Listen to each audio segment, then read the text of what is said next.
언제나 필승! 네, 반갑습니다. 필승입니다. 반갑습니다. 자, 이번에 분석해드릴 기업은 샤오펑입니다. 일단 중국의 대표 전기차 기업 하면 BYD를 꼽을 수 있겠죠.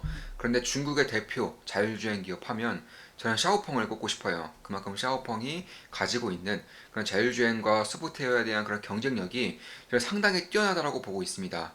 물론 자율주행 관련해서 핵심 연구원분들은 아마 많은 분들이 알고 계실 수도 있을 것 같아요.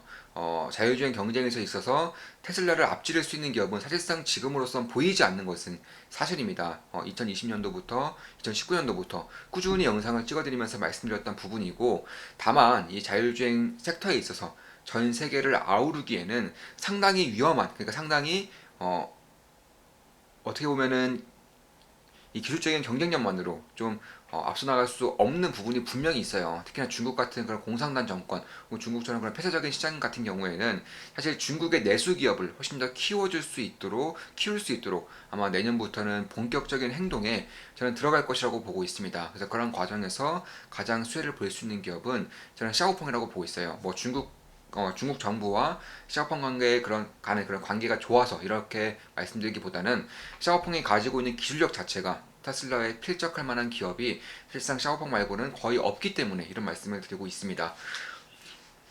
그래서 저는 작년부터 텔레그램방에도 말씀드렸지만 이 테슬라와 더불어서 자율주행 기업으로서 가장 앞서갈 수 있는 기업 중에 하나를 저는 샤오펑으로 말씀드리고 있고요. 이미 기술적인 부분에 대해서는 어느 정도는 알려지고 있는 것 같아요. 저는 작년부터 말씀드렸지만 이 이미지를 해석하는 이 능력에 있어서도 사실 테슬라보다 훨씬 더 먼저 이미지 개척 능력을 해나간 기업은 테슬라도 아니고요. BMW, 현대차, 도요타 다 아닙니다. 샤오펑이라는 점을 봤을 때에도 이쪽에 대한 기술력을 결코 얕볼 수는 없겠다 이렇게 보고 있습니다. 특히 2021년 판매량이 이미 니오와 리오토를 뛰어넘어섰어요. 중국의 두 번째 그런 전기차 기업으로 꽤나 빠르게 성장하고 있는 그런 상황이다. 작년 판매량 같은 경우는 98,155대, 정확하게 테슬라의 10분의 1 수준이죠. 그에 반해서 뭐 성장성이라던가 확장력 이런 것들도 봤을 때에도 테슬라 못지않은 그런 성장률을 보이고 있는 것은 맞아요. 이미 작년 같은 경우는 판매량 기준으로 샤오펑의 판매량 기준 성장률은 263%였습니다. 매출 같은 경우도 꾸준히 90% 이상 성장하고 있기 때문에 지금 테슬라가 50% 정도 성장하는 것에 비해서는 훨씬 더 빠르게 성장하고 있는 것은 맞다. 물론 이런 캐파 자체가 이제 테슬라에 비해서 훨씬 더 좀 낮기 때문에 그런 빠른 성장성을 보일 수 있는 것도 맞지만 최근 들어서 유럽 국가들에 진출하고 있어요. 뭐 노르웨이라던가 혹은 스웨덴 같은 경우에도 공장을 세우고 있기 때문에 그런 부분을 봤을 때에도 결국에는 중국의 강력한 수요에 힘입어서 해외 진출에도 성공할 경우에 샤오펑이 가질 수 있는 그런 가치 리레이팅이 저는 꽤나 빠르게 나타날 수 있겠다라고 개인적으로는 보고 있습니다.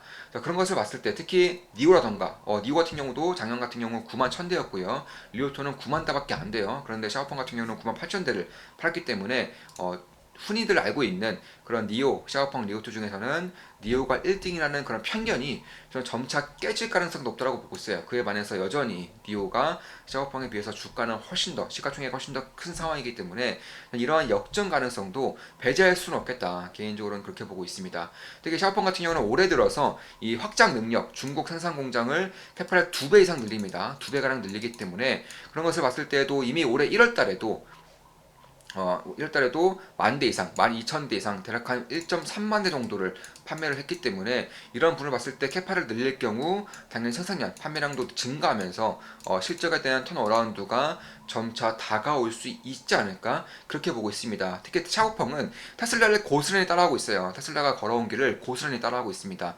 뭐 엑스파일럿을 통해서 엑스파일럿 4.0이 올해 나오고요. 이미 다율주행 단계도 3단계에 거의 근접했기 때문에 테슬라와 가장 근접한 소프트웨어 능력을 가지고 있는 기업은 중국의 샤오펑이다 이렇게 주장을 하고 있는 것이고, 이런 것들이 점차 하나둘씩 맞아 떨어져 가고 있는 것이 아닐까 개인적으로 그렇게 보고 있습니다.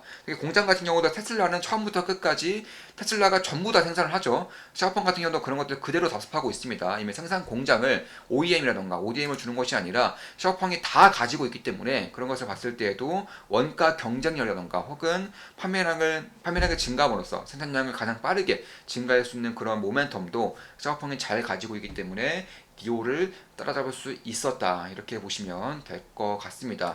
특히 이제 올해 들어서 캐파가 2배 이상 증가함과 동시에 우한에도 대규모 생산 공장을 지금 건설에 추진 중에 있어요. 그래서 그런 것을 봤을 때에도 올해 연말 그리고 내년으로 갈수록 판매량이 기하급수적으로 전부 다 한 단계 더 컴턴 점프할 수 있는 곳이고, 작년에 9만 8천 대 정도 팔았고 올해 1월 달에만 1.2만 대. 참고로 1월 달 같은 경우는 비수기입니다. 차량 판매 성수기가 아님에도 불구하고 1만 대 이상 판매했다는 것은 굉장히 고무적인 성과고요.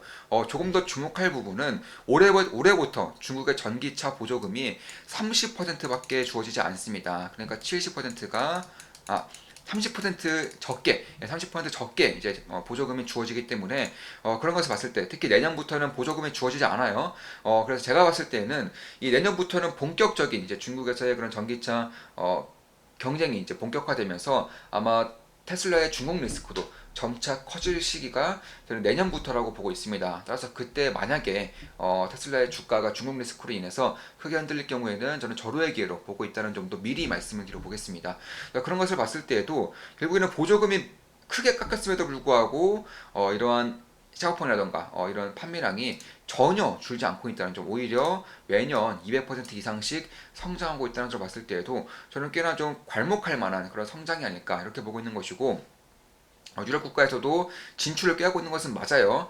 스웨덴, 덴마크, 노르웨이, 네덜란드 등의 그런 진출을 꾀하고 있는 것이고, 이미 스웨덴에 첫 해외 매장을 오픈했습니다. 스웨덴에서는 오프라인 매장을 통해서 샤오펑 차량을 구매할 수가 있게 된 것이에요.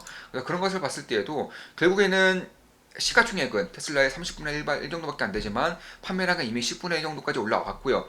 자율주행 같은 경우도 중국 한정에서, 그러니까 중국 내수시장 한정에서는 테슬라에 유일하게 비빌 수 있는, 테슬라와 유일하게 경쟁할 수 있는 그런 기업이 되지 않을까 이렇게 보고 있습니다. 그러니까 자율주행 기술만 봤을 때에는 현대차보다 훨씬 더 뛰어나다는 것은 아마 대부분의 자율주행 연구 인력들은 알고 계실 것 같고, 아마 글로벌적으로도 탑3 안에 들 수 있다는 점도 충분히 염두에 둬야 되지 않을까. 특히 샤오펑 같은 경우는 이미 샤오펑 안에 이제 자율주행 그런 반도체 칩을 이제 엔비디아와 협력했죠. 엔비디아와 협력하면 자율주행 칩을 씹어 놓음으로써 주행이 되면 될수록, 그러니까 차량이 팔리고 주행거리가 늘어나면 늘어날수록 자율주행 소프트웨어 데이터들이 쌓이고 있는 거예요. 테슬라와 똑같은 전략을 펼치고 있는 겁니다.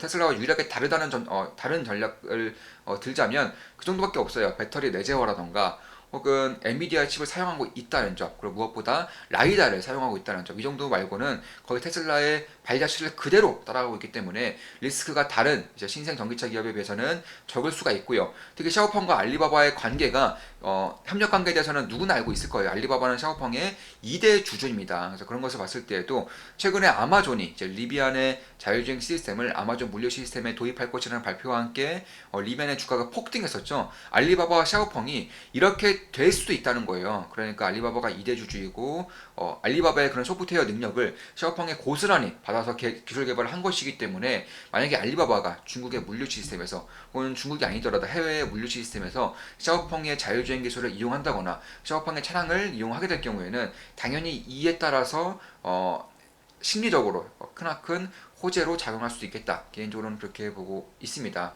물론 리스크는 딱 이거예요. 내년부터 중국의 전기차 보조금이 사라진다는 거. 이에 따라서 중국 전기차들 간의 그 경쟁이 격화될 것인데, 여기서는 결국에는 차량 생산 공장을 직접적으로 보유하고 있는 테슬라라던가 샤오펑이 굉장히 유리할 수가 있는 것이고, 자율주행 데이터를 지금도 쌓고 있기 때문에 자율주행 경쟁에 들어가서도, 특히나 샤오펑 같은 경우는 올해 하반기부터, 올해 연말부터 자율주행 로보택시를 운영한다고 밝히고 있어요. 로보택시 운영함에 있어서 독자적으로 운영하는 것이 아니라 운영을 협력사에 전부 다 맡기고요. 샤오펑 같은 경우는 이에 따른 수익이라던가 혹은 자율주행 데이터를 가져오기 위한 그런 첫 시도를 보이고 있는 것이다. 이렇게 보시면 될 것 같습니다.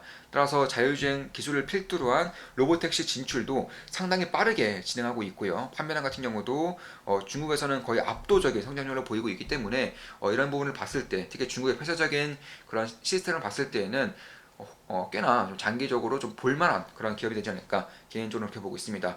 물론 제 모든 영상은 매수, 매도, 추천, 리딩 절대 아닙니다. 참고하시면 되겠습니다. 자, 이것으로 방송 마치겠습니다. 지금까지 샤오펑 엑스파일럿이라던가 혹은 리오토와 비교한 그런 성장률, 판매량에 대해서도 말씀을 드렸고, 샤오펑과 테슬라 간의 그런 공통점과 차이점에 대해서도 말씀을 드렸습니다. 자, 앞으로도 좋은 분석, 좋은 기업 분석으로 찾아뵙겠습니다. 필승이었습니다. 필승!